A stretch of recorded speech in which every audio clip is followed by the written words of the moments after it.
I don't see us. Oh, we're now live, but I still don't see us. We're live. I mean, that's the teaser app. Oh, is that you did that on purpose? Right. We're live. Back with DC Shoes from Canada. Pete with no logo, Texas. And got in trouble with Traxxas F119 last week. Velocity, RC Cars Magazine, RC Babble. When we get together. Yeah, this will be a Velocity hat, Derek, when you send it. I got one. It's right here. Yeah. Well, we don't still. So I got a couple. But we're here to talk. We got some heavy hitting issues today, not just the normal, how reverse should be in every class. It's a rolling topic. Right. This could be Jeff's last show. He's going out of business, 70% off all Definitely my last show on their website. Yeah. Yeah. Never miss a show because every show could be Jeff's last show. It not only could, it's probably every show is probably my last show. When I moved to California, this furniture shop was going out of business for at least 12 years. So, if you think that I'm going to last 12 years, you're sadly mistaken. So that's our goal, 12 years of Jeff. Yeah. Yeah. Pretty well. Good.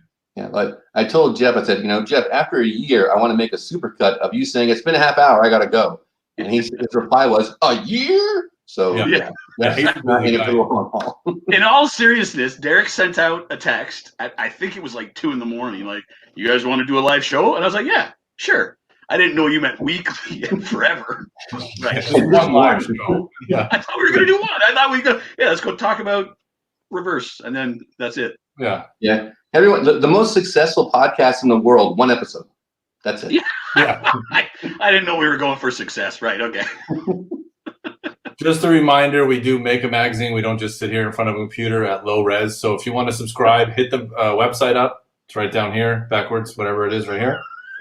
$9.99 a year gets you, I think what I say, like 2 million pages last time. When you correct me one time, Jeff. Well, we don't listen to you in math. Yeah, it was a lot of pages. It's a lot of pages there. So $10, it's worth it, I think. So it's worth it. When you spend the $10, by the way, you get every back issue. It's not like, okay, when does it start? You will instantly get more than 40 issues of BRC. But that's not on the app version. The app version. Still, you get the PDF. It works. Yeah, it's cheaper too. So the app version is there. You have Google Play. The App Store gives you notifications when an issue comes out, but it's more expensive and you don't get everything. So please just do the PDF. It's cheaper and we make more money.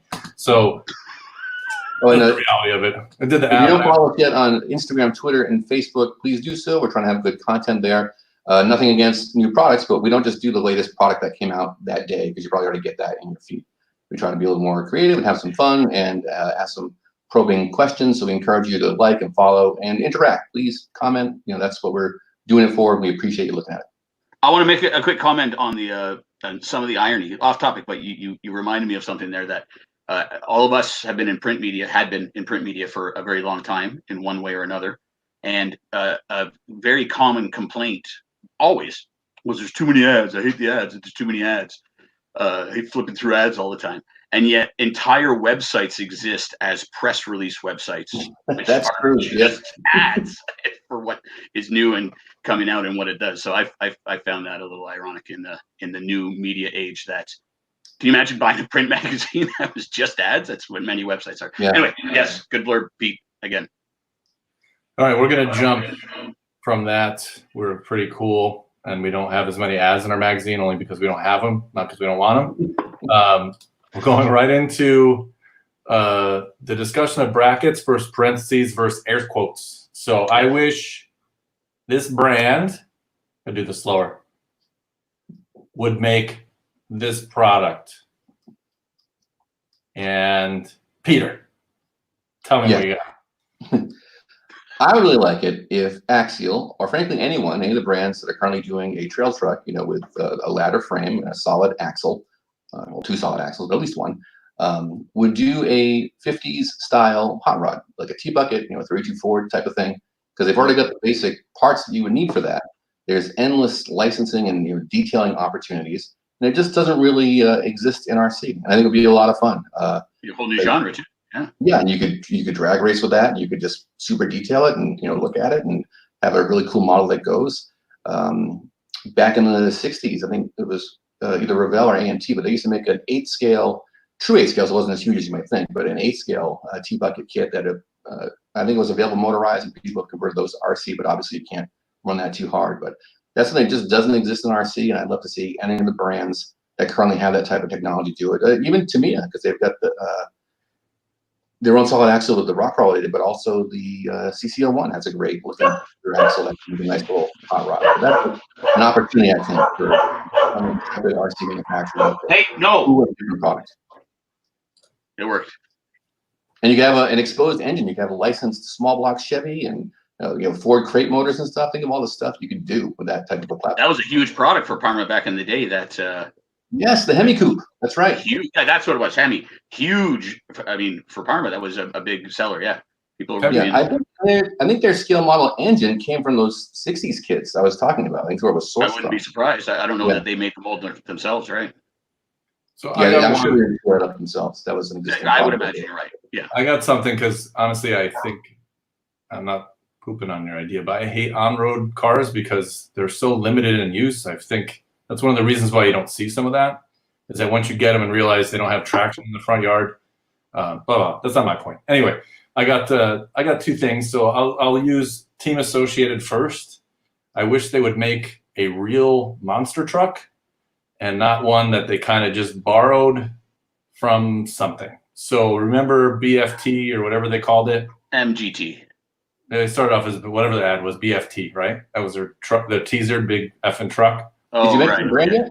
What's that? Did you mention the brand yet? Team Associated. Yeah, okay. Associated. Yeah. So that was I borrowed it from Thunder Tiger. Monster GT you're talking about. Yeah. Well, yeah, BFT. Probably Associated borrowed from Thunder Tiger. Thunder Tiger owns Associated. Yeah, but Thunder Tiger still has its own identity, and Associated had their own look. It didn't have an Associated look. Yeah. It had. I thought you were saying that copied Team. I thought you guys had down and built their dream monster truck. Hey, read what we're talking about right here, buddy. And then.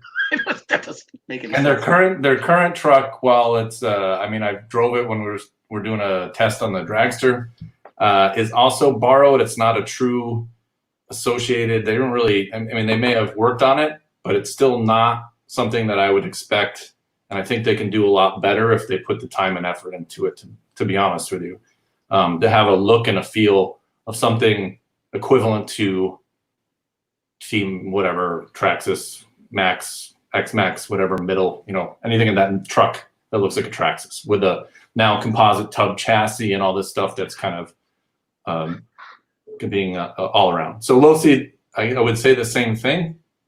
I mean, they had their version that was probably more Losi-esque, but that was the time when they had 9 names. Team Losi Racing, Losi. I had no idea what they were. So I think the LST came out when it was the original Losi brand, I think, didn't it? Or Losi. I believe so. Not Losi, which I know is incorrect. The LST was out in early 2000s. Right. 100% it was out in 05. I think that was one of the last new designs for them. I didn't hear that. I think the LST was one of the last pre-Horizon designs for Team Losi. Right. Yeah, but I think it was around the time when the brand had 9 different divisions. It was Team Losi Racing, Losi, TLR.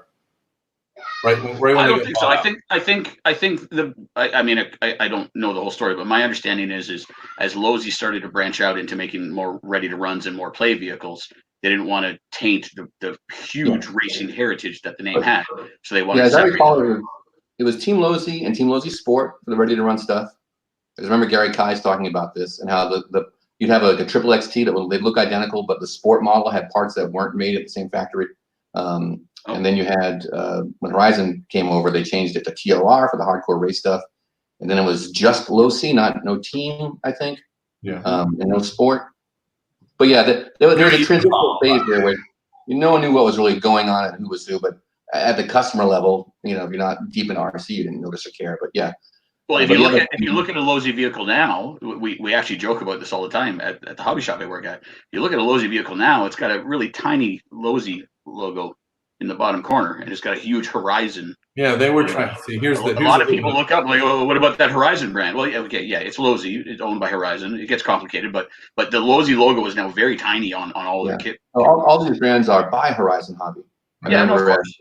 at Car Action, they were like, we couldn't just say we're testing the Lowe's XYZ 5000. It had to be the Horizon Hobby Lowe's XYZ 5000. Yes. Which a lot of people don't understand, that in the media industry, we are beholden a little bit to the manufacturers, because as myself and Derek have talked about many times, not beholden, like we don't have to do what they say, but it's one of the few print magazine industries where your advertisers are also your content. If you read Maxim, they got barbecues and razors and other products outside of the content of the magazine. In the RC industry, you don't have barbecue companies and razor companies advertising. It's only people in the industry. Yeah. So it's not a big deal. Why an editor would. If the manufacturer says this is the official name of the product, please use it. We're not going to say no. It's not like no. I know. I went on a little bit of a tangent. Buy Horizon Hobby. But yeah, right. I'll go on a little bit of rant there, because when I walk around, normal people don't go, "I'm racing Team Lucy by Horizon Hobby." You got to use some street cred here. You know what I mean? Like we're not the brand. Yeah. So we would put it in the title of the article because that's the official name. But after that, you would just say Lowe's XYZ 5000. It's funny.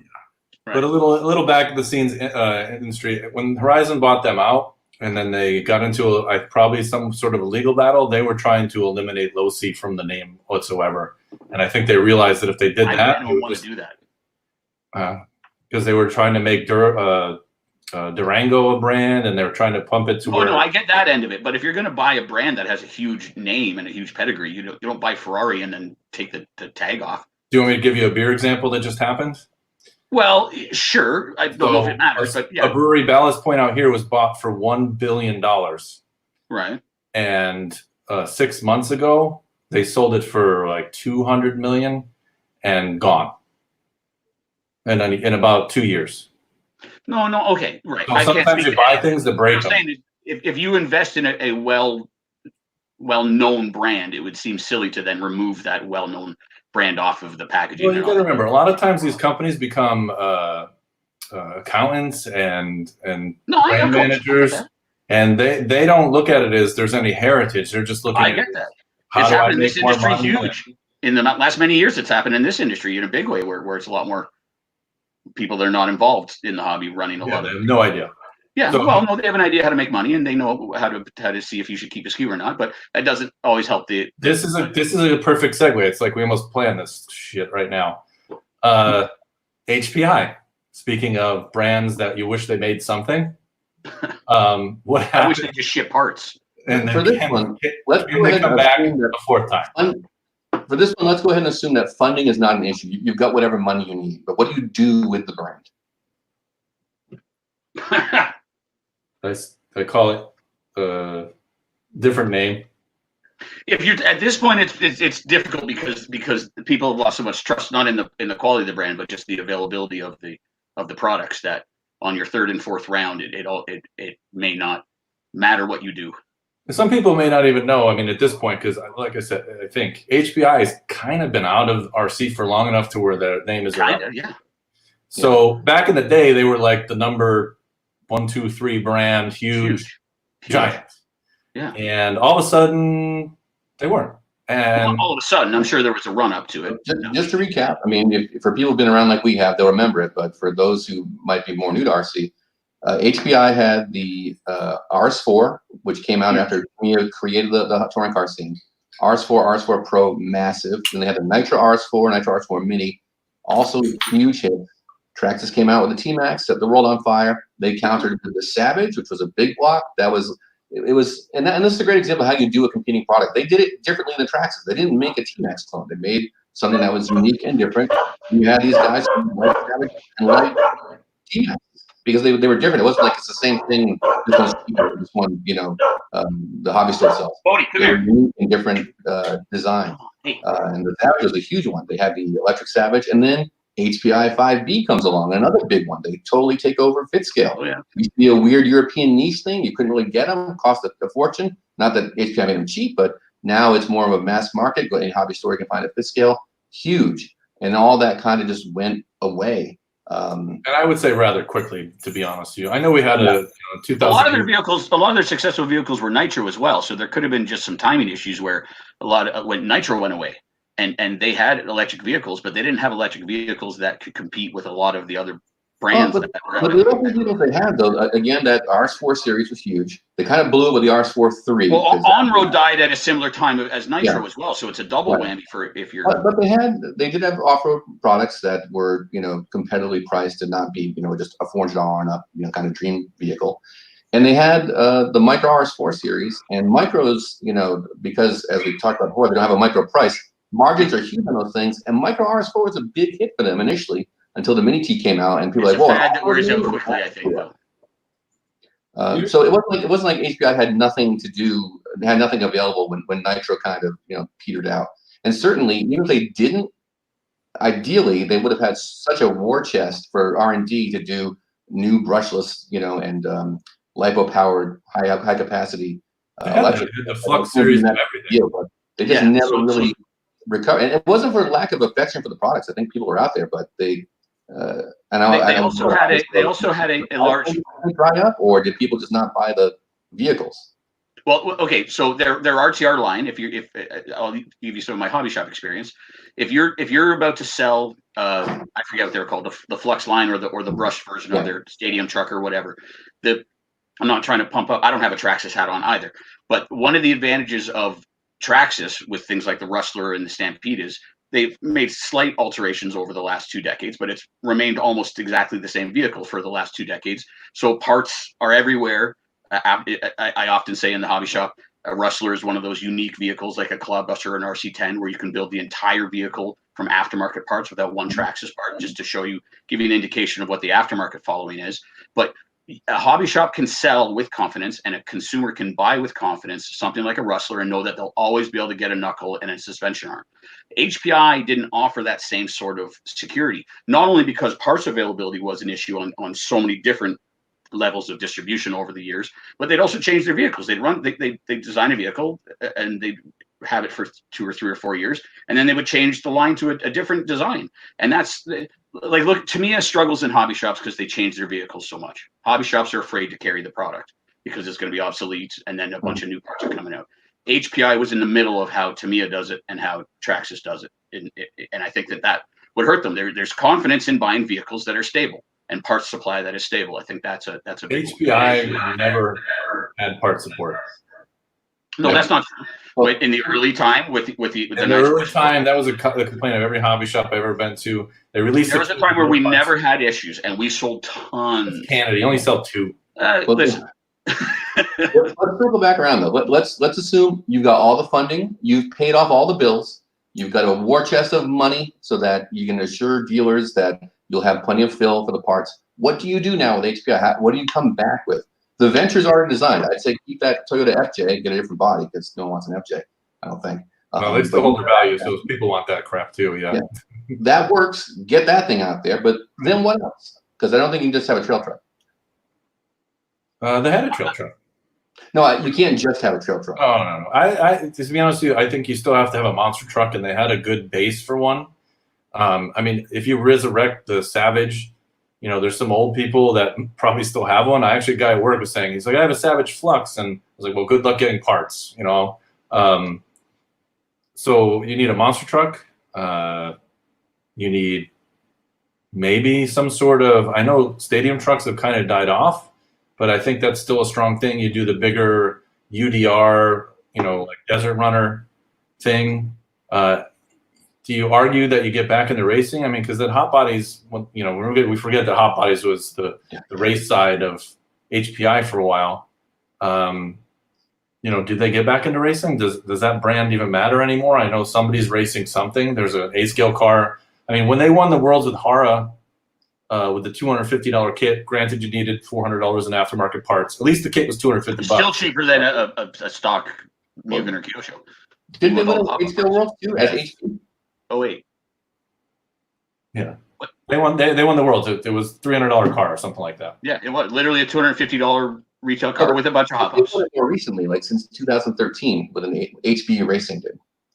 Oh yeah, but that was a much different car than that. Like the Hot Bodies D8, it was called that Hara one. Oh wait, I believe it was. The brand can, is what I'm saying. But yeah, for under HPI's ownership, yeah, that was kind of a mess. And one of the things that I know we keep getting to bring them back, but one of the things that I see, and this is consistent with a lot more brands, is that when they get big enough to ignore the core market and think that they're just going to advertise outside the market and spend all this money going to real full-scale races and don't support the industry, they forget that once a person gets in, then they're not advertising to the person that they got in. And I mean, Traxxas was kind of like this for a while. Traxxas was RC. And when you bring them into there's not a guarantee you're getting that sale.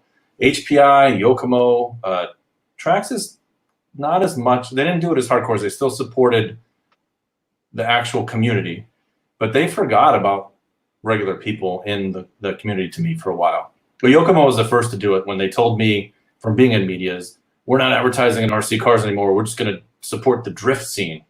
And they disappeared. I mean, they're still around. I don't know how, but they fell off the market super hard.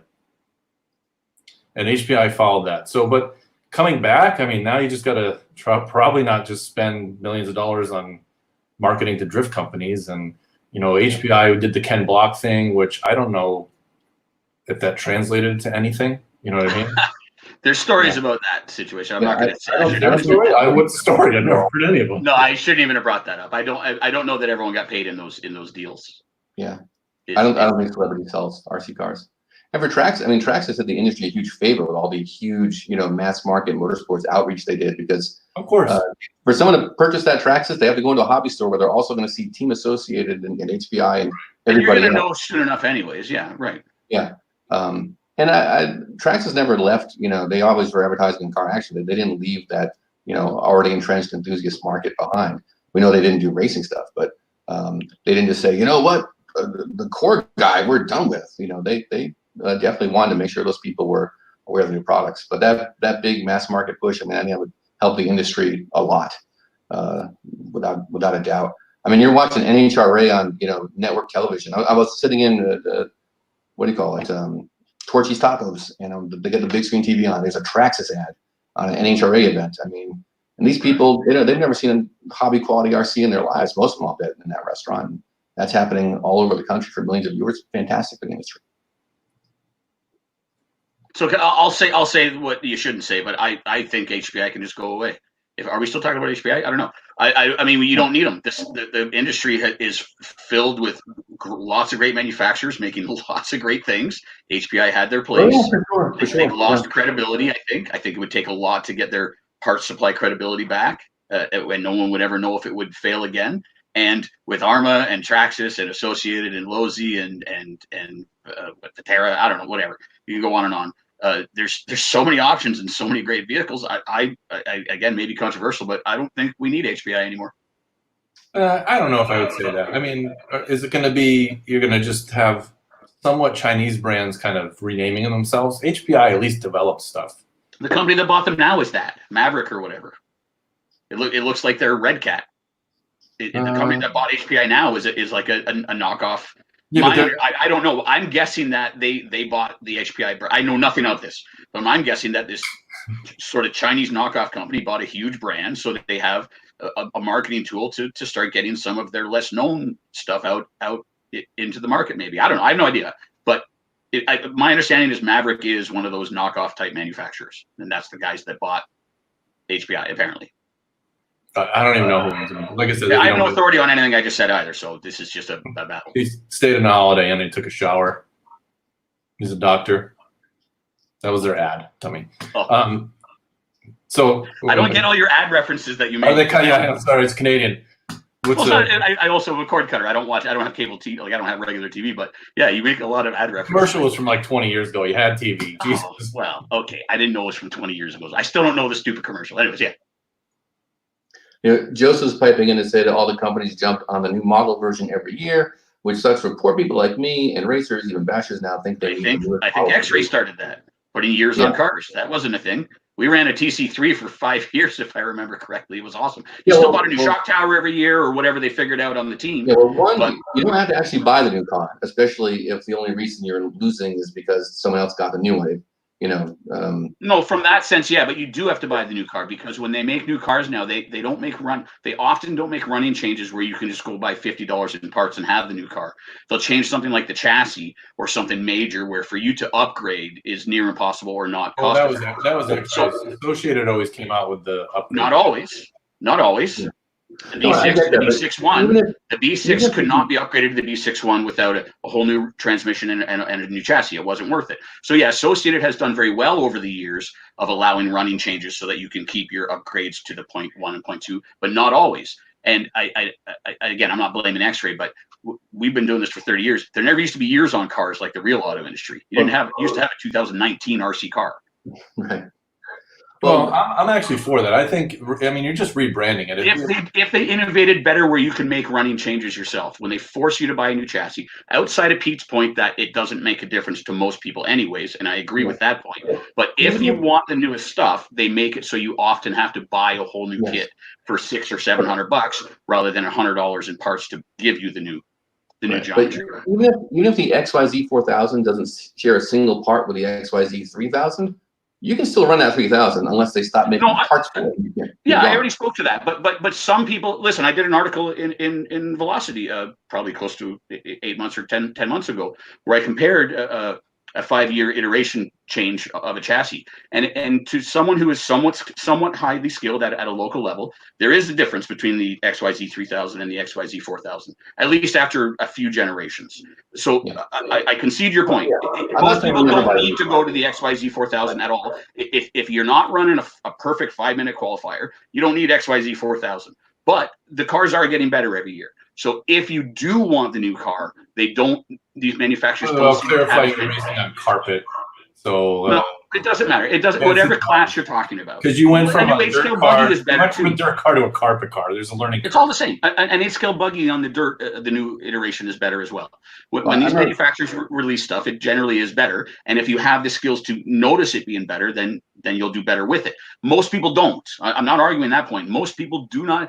Most people, I changed from 40 weight to 50 weight oil and the car was way better. You wouldn't even notice if I changed your shock oil and didn't tell you. Most people wouldn't notice the difference on the chassis change as well. 3, 2, 1. That's my diatribe. Because we had a talk of, does your car matter from yesterday, XYZ 3000, whatever, 4099? Did you put a 9er in that XYZ? I don't fully agree with Scott Hughes on that one as well, though. One more point on this. If you have to buy an $800 kit, it's anyway. Sorry, go ahead, Pete. No, a lot of people, they're like, man, I wish. Well, and it typically Traxxas gets this criticism. They need to come out with a new Rustler. Like, why? To entertain you? Like, to have a new thing to look at? By the way, they probably should come out with a new Rustler. No, they shouldn't, for all the reasons I gave earlier. I know, I'm kidding, but it's like 30 years old at this point. And it works. I know, I'm fine, but I'm just saying they probably should go with a new Rustler. And they did. The name is something different. Rustler 4x4. Keep the stability, especially in the entry level end. Well, no, not even that. If you have an $800 brushless Revo, keep some stability in parts availability. That's a benefit to them, I think. Yeah, that's the point I'm getting to. Is it'd be awesome if every brand came out with an all new car every year or 2 years for me to look at online. I can't afford to buy that many RC cars though, and hobby stores can't afford to stock that many parts. And then you're just gonna have companies going out of business because they've got this. To me, it does that. To me, it comes out with new stuff all the time. Yeah, how do they? And hobby shops are. But if a car works and if there's no need to change it, in a all encompassing kind of way, it's better that they don't. I know it's not as entertaining for you, hoping to see something new, in RC on the various channels that you follow today. But companies can't work that way. They can't make money just by putting stuff out. Here's the thing that you guys are missing, and somewhat from the boring side of this. There's two things. The marketing side and the accounting side say two different things. I bet you sales do trip off until they come out with something new, because that's what the market wants, which is me. I don't want a 5-year-old car. And you got to remember, you're only thinking about the person that just bought your car, not the potential one that bought it. So if one of them says XYZ 2019, and one of them says I came out 10 years ago, you're going to buy the newer one. So there is a definite reason why everybody's gone to I need a new car every year, because most of the retention, I think, is pretty much gone. And then if you're a really hardcore racer, they're going to buy the new one anyway. Let's be real. I mean, for racers, yeah. But for outside of that, what constitutes new? New body style? Oh, outside of racing, yeah. In racing, you can't have stability because your competitor is going to change. But in the bash sense or a beginner sense, yeah, stability in the chassis is huge. It's two different markets, like Peter just said. It's the one won't work for the other, and vice versa. All right. We want to talk about if the drivers from the '93 world were suddenly transported to today in a carpet track. I want to talk about only because Pete did a pretty badass TV motion thing. I don't even know how you did that shit, but you just stuck a video on it. I think, Jeff, can you do it? You've made camo rap in 5 years. You know, xxxmain.com. Yeah, xxxmain.com. You're big playing the famous things. All your paint. Hang on a second. This is important. All your paint mask needs, stickers, picture glue, like Peter advertised for me today. Our setup guide. xxxmain.com. Anyways, go ahead, Derek. What were you saying? No, I love how that whole video of you gluing stuff is a big ad for your company, and people are like, how do I do this? Well, I also write in this is the internet for you. I write in the description what the body is, what the masks are, what the glue is, and every other question is what's the glue or what's this or whatever. Read. Well, you just read.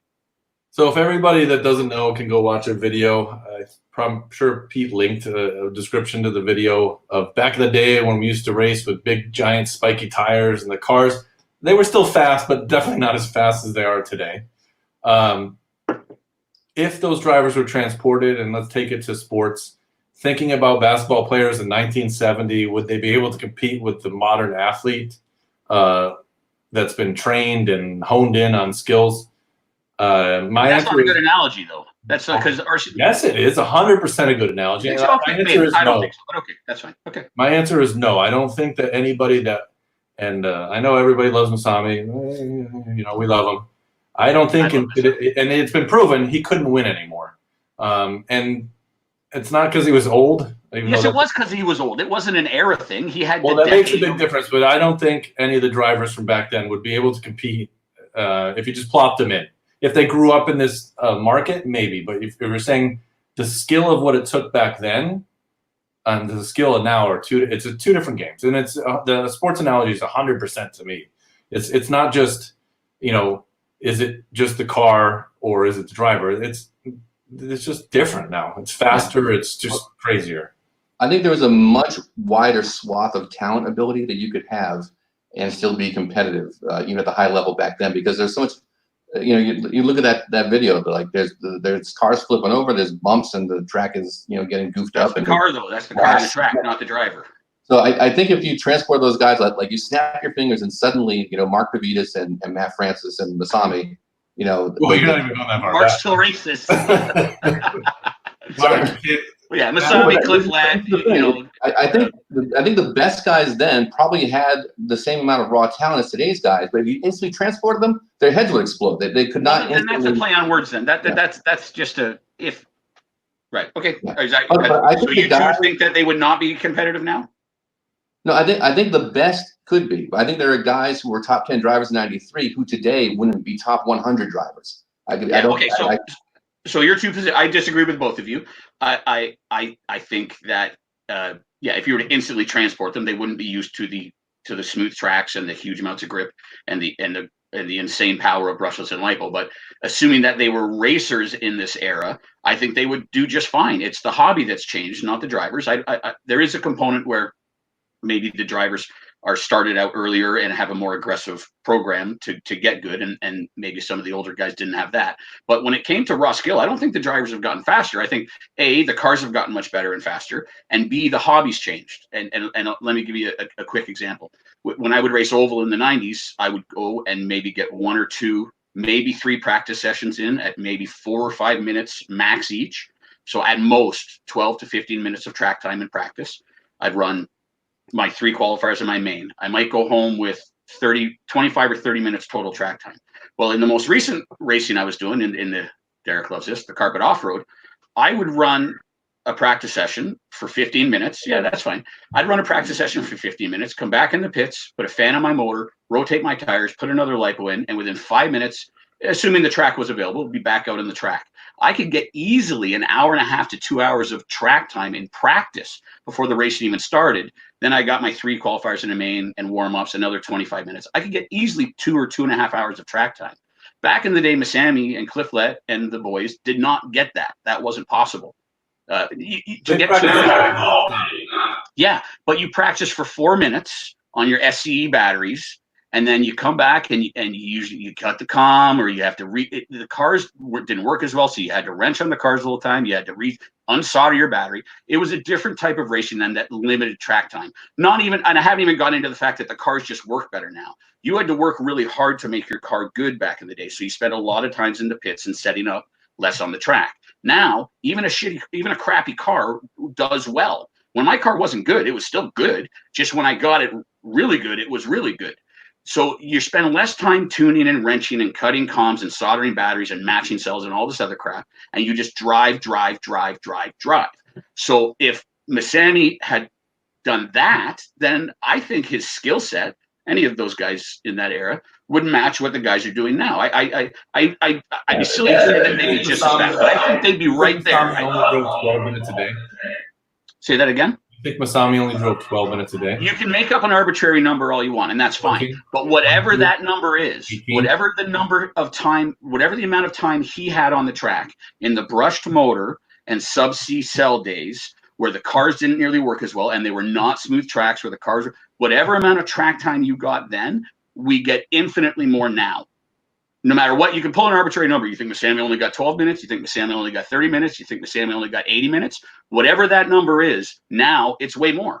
You don't, like I said in the first episode, I ran carpet off-road with an 8.5 Tekin brushless motor in my car. The motor didn't come out for a year. When I raced brush, the motor came out every run. I don't know what maintenance has to do with skill. It's the amount of time if you have 8 hours at the track and you're spending 7.5 hours in the pits and half hour on the course, then you have less track time than if you're 8 hours at the track and you're 3 hours in the pits and 5 hours on the track. The pros don't only race that time. They're running. They're 10,000 hours of track time. I'm just pointing out that it was a very different ratio of pit to track driving time back in the day. I think the best drivers back then could run with the best drivers today, just not instantly. I don't think. I would never imply instantly. Right. Yeah. No, right. That's the point I'm getting at. But I also think that the guys who could run at the bottom of the A main back then would be at the bottom of the D main today. Sure. Yeah. I remember a story, and maybe one of the pros who are watching, maybe Scott knows if this is true or not. But I remember back in the day when Kinwald had won the Worlds, and excuse me, I think someone had asked him, like, how did you prepare? And he was like, I ran 10 batteries a day through my car every day for weeks before the Worlds. It was just so automatic to me. Well, 10 batteries at 4 minutes each is 40 minutes. I would get 2 times that on a club race on a Thursday night. So again, no matter what it is, the pros nowadays have the potential for a lot more track time and the cars are just faster as well, easier to drive. The tracks are. All right, I'll throw you back. Smooth. You're Mr. Practice Guy now. Can you go back in time and win the Worlds since you have way more practice than everybody? No, but I was never a Worlds winning level driver. All I'm saying is Masami, who was a Worlds level winning driver at the time, I think if he was in the new game, not just snappy fingers and he showed up with a stick radio driving with his feet. I mean, if he was in this game and for a few years played the game the way the pros do now, had the cars and the tire and the motor and battery tech, I think Masami would be just as fast as the fastest guys now. And I think that just like now, there is a somewhat short time period. Everyone, a decade, I mean, I just pulled that out of my butt, but I don't see too many people winning A mains at Worlds much longer than a decade, probably even shorter time than that. So I'm just, if you keep all the variables the same, I don't think the drivers have gotten any more skilled necessarily. I do.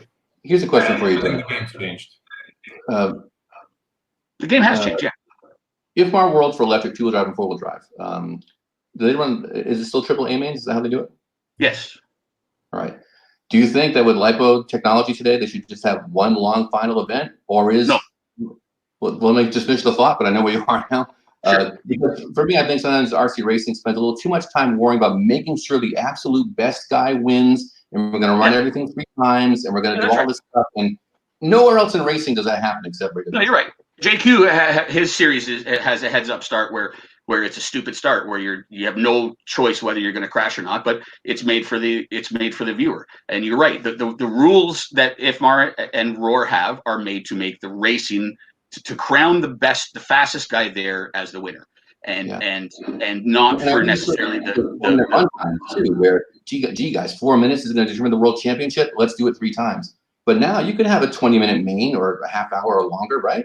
Yeah, I think they're doing it just to make. I think you've already said the answer. They're doing it to make sure you get the fastest guy there, and if the fastest guy there bobbles on turn 1, he still has 2 more chances to correct it. So from a who is the fastest guy here this week at the Worlds? I like the AAA mains. I don't think it'll go away. But like I say, JQ's been goofing around with he doesn't even do a grid start. He does them all side in a row, and they go into turn 1 side by side, like 10 or 12 of them. I think as a racer, I hate the idea. But listen, if I'm watching that sounds pretty awesome. Supercross does it. Everyone else does it. So it depends on who you're selling to or who you're asking. As a racer, I don't think AAAs I don't think AAAs will go away. As a racer, I wouldn't want them to. But I can see the appeal of 130, 150-minute race rather than 3 5-minute races. I can see the appeal. Yeah. Let me ask you this: how long is a race day for you? A typical Sunday race day if you go on Sundays, or your Thursday night race night? I'm not your typical racer anymore because what these guys do nowadays is, like, they'll stay for entire weekends. But when I was club racing, I would get there at 4 and I would leave at 10. 6 hours, 5, 6, 7 hours. Normal club night. Yeah, right. But I mean, lots of people will go to an 8-scale buggy race where you're there Friday, Saturday, Sunday, you're camping or whatever. I don't do that kind of stuff anymore. Yeah, I like my bed. No, I don't want to get into a whole big what does racing need conversation, but certainly for a lot of people who would love to do more racing, an 8-hour day is just too much, and they can't do that every weekend. Oh yeah, Scott Hughes has another good point. Yeah, well, I meant the start of the 2020 guys going into turn 1 all the time, but yeah, of course they do multiple heats or multiple finals. Hey, I want to address our angriest viewer who keeps yelling at us because we're not listening to people talking about paint masks and shit. Well, yeah, I mean, they expect us just to sit here and answer all their questions. This is not what we're doing. We're not here to answer questions. We're to talk amongst ourselves. So if you don't like it, that's cool. And if we have less than 50, we're not here for. Do we have less than 50? Well, whatever. Who cares? We're not in prime time TV show. I can bring some titties in, and we'll maybe get 4 more viewers. I'm trying to get out of this. Thank you, Curtis. This will be Jeff's last show because of you. Yeah. Thanks, Curtis. Way to ruin everything. Hey, this is the guy that thought we were not bad last week. Which guy? US Spark Talk. He's funny. Oh. Isn't that the same guy? What you're saying here. You guys rant about nothing back in the day. Shut up. I'm out. We don't have $2,000 sign to race and build a car. I don't even know where you're saying that. I don't even know. So, are you saying that we don't rant about anything except back in the day? Back in the day. Anyway, are you supposed to argue with people that don't make sense? I don't know. Yeah, I'm going to bring back the 3-swipe speed controls because those are the only people that know how to drive, especially when you burn out the first. Let me tell a quick story that has nothing to do with anything, but you brought up a swipe speed control. When I was like 8 or whatever and got my Tamiya Striker, and I put the whole thing together and went out to play with it, and when I did the steering, the throttle went to. When I did the throttle, the speed control, you know what I mean? The steering and the throttle were backwards, and I didn't know anything about it. So I actually sat there in the whatever number you had 90-degree weather and unscrewed both servos and swapped them rather than swap them. I didn't know. Anyways, that's my story. You said swiper speed control, so that reminded me. We have one more topic. Oh, this is going fast. Oh no, it's been 44 minutes. It's been 44 minutes already. Okay. I thought it's been 14 minutes. I thought we started at 9. Hey, if you listen to Craddock over here, Cracky, you're upsetting. My ramen noodles have been done for 40 minutes. Oh, yeah, I like this topic. I know.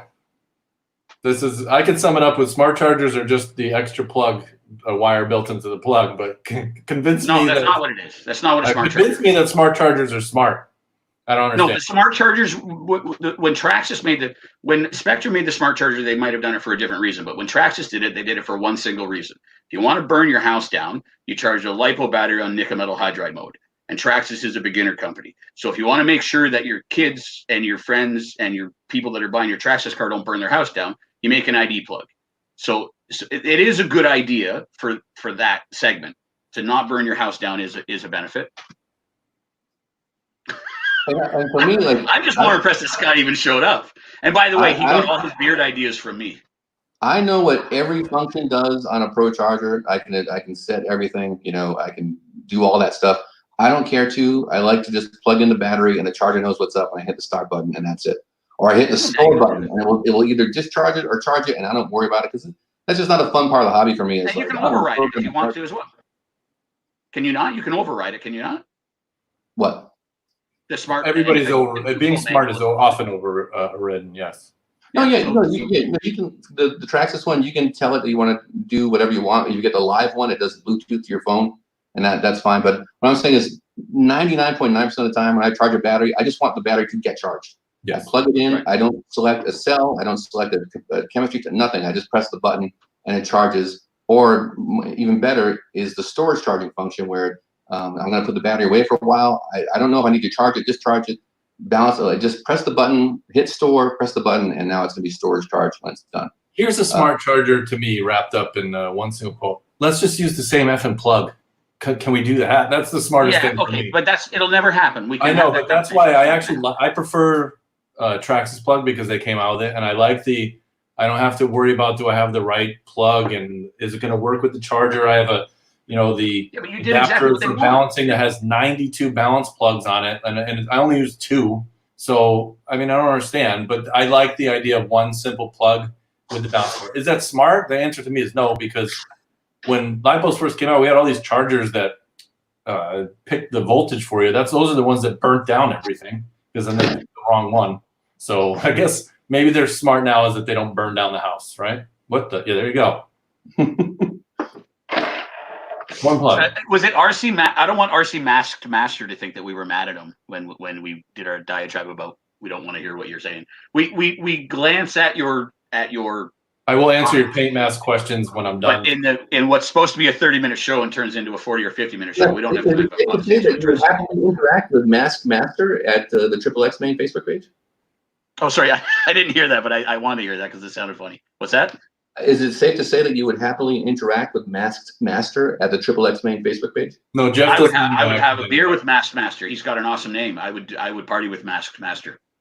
Give him and I would listen to what he says in person and have a good conversation with him or her. We don't know it's a him. It could be a her. Or on Facebook? Sure. You trying to pull your marketing genius here. I know. Yeah, come and see me on Facebook, Masked Master. Jeff doesn't interact with anybody. I try not to talk to anyone if I can. Why do you think I'm trying to get out of this? This is forced socialization. Are we done with smart chargers? I like smart chargers a lot. I think what Spectrum is trying to do, of course, they're trying to really make it about smart charging for the guys who want to know all about their batteries. They want to like download the data and see how it performed. Traxxas is all about you have to have batteries. We're going to take care of that for you. But I think that's a great thing for the industry because you don't have it takes away that big scary factor of I selected nickel metal, I'm charging a LiPo, and now I've got a fire. Because even you sit next to the charger, if that battery goes off and you don't have a fire, you're gonna have a problem. So smart chargers eliminating that I think is fantastic and good for the hobby. Plenty of people still make fully traditional style programmable chargers. It's not like you have to use a smart one, so that's fine. You guys can use those. But I think smart chargers are great for the industry. I know hobby stores love them. They love to sell that Traxxas setup because they don't have to worry about the customer charging the pack the wrong way. And the customer doesn't have to think about it because there's enough to learn about RC cars. If you just walk in the hobby store, like the kid down the street has one, I want to get one. What do I need to know? By the time you've talked about brushed and brushless and scales and how I know you like this trail truck because it's a Jeep, but that doesn't actually go fast and all that stuff. And now you're going to get to the battery. It's like you have to select this and make sure you pick this amount of like all that jazz, especially if they want to run nickel metal packs and the LiPo, smart charger, fantastic, great. Recommend it all day long. And there's no reason not to like it because you don't have to use it. Now, I will say that I don't, we talked a little bit ahead, but I'll regurgitate a little bit because everyone else didn't hear it.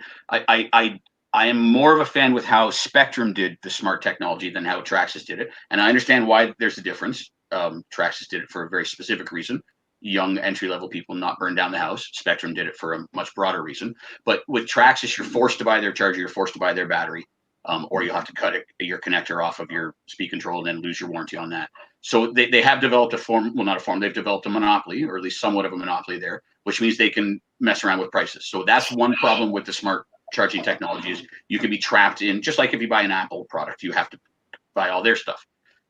Whereas Spectrum seems to be more open source because they have their own connector with the data port, but it's also completely works fine with EC3 or EC5. So if you have, anyway, the Spectrum version isn't forcing you to buy Spectrum it forces you to buy Spectrum batteries and Spectrum chargers and Spectrum testers if you want the full gamut of the smart options available to you. But you have a lot more freedom with a Spectrum setup that allows an open source connector, not open source, but another available connector rather than the Traxxas ID where the connector has been removed from the market. So there is a cost component and a monopoly end of this as well that could. Otherwise, why wouldn't you like smart? Yeah. There's no reason not to. If you don't like it, turn it off. There is kind of an intellectual exercise as far as whether or not that's a benefit, because since it's easy to find a Traxxas battery, you get it where you buy your Traxxas product. But the Traxxas batteries are more expensive, though. The Traxxas batteries are like a hobby store dealer. They just are. Here's your Slash. Here's the battery to put in it. They're not going to question the idea of a Traxxas battery for their Traxxas vehicle. They're like, yeah, of course I would get that. No, I get that. But if a Traxxas battery, why isn't there a universal camera battery? I'm just going to go get a battery from my Canon EOS. I'm not even thinking about that. Right, but if a Traxxas 3S is $80 and then the Gens Ace one is $45, then this is a conversation. I mean, of course, for ease of use, there's no arguing that the Traxxas setup and ease of use, and most consumers would prefer just to get that not burn your house down setup going. But there is a component, especially entry levels and younger people, where cost is a big factor. And I can't remember 100%, but I'm pretty sure when Traxxas first came out with ID, they're still slightly overpriced on LiPos compared to other brands, but they were quite a bit higher, and they brought it down to be a little more reasonable with the competing brands. But the reality is if you're locked into a Traxxas connector, a Traxxas charger, a Traxxas LiPo, they can, just like any monopoly, they can do what, if they want to start raising their battery prices, you're kind of stuck. So that component of it is a little frustrating. But again, they stuck their necks out. They did it for a very good reason. I am a supporter of it overall. I wish they had done it slightly different, but I don't think they could have. They have to protect what they developed. So, and that's it. That's what I got. I'm sure Traxxas, I don't think they're losing anything by doing it the way they're doing it. It's all, because certainly if customers are saying we're not going to buy this because we have to use a Traxxas battery or Traxxas connector, and the sales reflected that, they do something else. But I think they're just like, it's like when Flaming Mo, Homer's calling the Moe's Tavern to say he's not going to be a customer anymore, and Mo can't hear him because the cash register's ringing so much. Yeah, I get that. Yeah, I agree. Just one plug. That's all I'm asking for. Is that am I way off? Because that's smart to me. The rest is dumb. Yeah, but it'll never happen. It hasn't even happened in cell phones, which is a much bigger industry. It's not gonna happen. It has happened in cell phones. Your iPhone doesn't charge my Android. But there's two connectors. Well, whatever. It doesn't. That's still more than one. So I'll take two in RC. Okay. Yeah, but there's more than two manufacturers. There's only two. Anyways, it's not ever going to happen. It's not ever going to happen. Just put reverse back in racing. I don't. That would solve everything. All the world's problems would be solved. And I would argue one connector and reverse. Sometimes we get caught up in this world where, for the guy who has 5 RC cars from 5 different brands, we'd like one connector. A lot of people have one car from one brand, and they don't even worry about other connectors because they look at that one car. They've got 2, but they're both Traxxas, or they both have Dean's plugs or whatever they've got. So they're not even thinking about, man, I wish I had a battery to my Axial with Dean's to my Traxxas with a Traxxas plug. It's not even a factor. Well, Derek went out and did a review one time. And it's over. I reviewed what? Derek went out and did a review one time and accidentally brought the skinny Traxxas battery instead of the long one. Like even Traxxas has 2 different versions of batteries. Yeah, they have 2 different batteries. That pissed me off. So compatibility has been a conversation in this industry forever. It always will be. It's not ever going to be fixed. Well, not with that attitude. Well, I'm not the guy that fixes it anyway. It's not like it's just like, oh man, the RC industry blew it. I mean, I can't put my Canon EOS battery into my Canon point and shoot battery. Yeah, no, I'm with you. That's what I'm saying. I'm with you. Yeah, right. Yeah, the whole world doesn't do compatibility. Toyota parts don't fit on Hondas. They do it. I mean, even within a single brand, like the Canon cameras, they don't all take the same battery. You're sticking up for Traxxas again. You just didn't wear the hat. Full-size car. Well, any company, like the Viterra Ascender, may rest in peace if it's going to go away. You have to put a shorty pack in that one. That won't take. Yeah, that's true. They did have a couple of cars that had a weird battery. That's true. Yeah. How about that stupid big pancake battery? That was a great one too.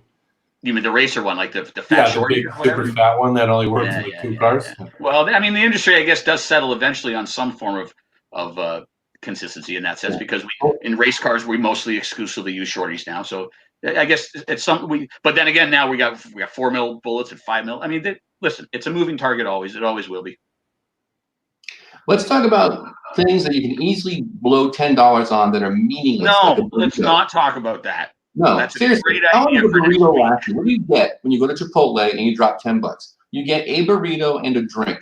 How long does that last? Good fucking burrito. I mean, beep. Oh, I like to do this too. You're working out how much value or entertainment you get per hour based on a set amount of money. Is that what you're saying? Yeah, I'm trying to sell some Velocity magazines here. Oh yeah. I thought you were trying another topic. He's just like $25 on a burrito. All right, sell the magazine. Let's get out of here. All right, go buy the stupid magazine or eat a Chipotle burrito. Peter, it's only $6.75 or something. It's a good burrito, but you don't get a drink, and you have to buy listen to this burrito thing. $2. There's a lot of value. Our guac is going to make you a burrito if you get a subscription. Our guac is free, so just buy the magazine, get free guac. Just I'll put it in the next magazine for you. Cut it out, and then you can picture glue it with XXX main glue onto your body. XXXmain.com. But just don't ask him on Facebook or his website or YouTube or anywhere, because he's not answering. Poor Peter. He wants us to just talk about burritos for a second. Go to the hobby store and see what you can spend. What can you buy at the hobby store for $10 that will give you 40 hours minimum of entertainment? You're a fast reader at 40 hours, but yeah, it's good. It's all right. But just come back next week and find out if Jeff makes it to round 4. I will not be here next week. And if he has a new DC hat or if he found some other thing at the thrift shop. I will especially not be wearing a new hat. Can you wear your Oakley shorts with the O on the butthole? I'm wearing my Oakley shorts. Does it have the O on the butthole? I don't think so. All right. I don't think so. We're on. Wait, did any more angry comments? Because we didn't read any. Jeff, here you go. Yeah, I suck at soldering, but I get by. We'll leave on this comment so that's on there forever for you. See you next time. Fucking Dave. All right, are we done? Are we still live?